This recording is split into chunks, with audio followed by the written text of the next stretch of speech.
नमस्कार. आपण ऐकत आहात DSM न्यूज. जिल्हे धारूर नगर परिषद निवडणुकीत मोठा राजकीय वळण घेणारी घटना समोर आली आहे.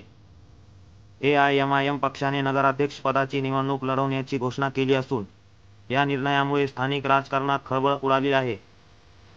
सोशल मीडियावर MIM कार्यकर्त्यांनी ही माहिती शेअर करत धारूरकरांमध्ये चर्चा सुरू झाली. सोशल मीडियावर MIM कार्यकर्त्यांनी ही माहिती शेअर करताच धारूरकरांमध्ये चर्चा सुरू झाली आहे. नागरिकांकडून प्रश्न विचारण्यात आले आहे की MIM पक्ष नगराध्यक्षपदासाठी कोणता चेहरा उभा करणार. त्यावर कार्यकर्त्यांनी उत्तर दिलं, हा सरप्राईज आहे.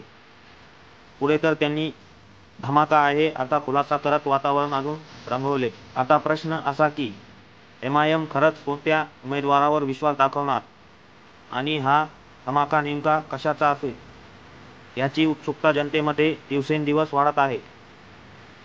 धारूर नगर परिषदेमध्ये आजवर काँग्रेस, भाजप, राष्ट्रवादी यांचा प्रभाव दिसत आला. मात्र MIMचा प्रवेश ही समीकरणे बदलणारी ठरू शकते असा अंदाज राजकीय तज्ञ वर्तवत आहेत.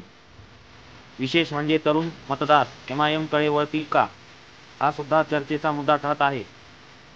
सध्या MIM पक्षाचे कार्यकर्ते संघटनात्मक हालचालींमध्ये व्यस्त असून प्रचार मोहिमेची तयारी सुरू झाली आहे.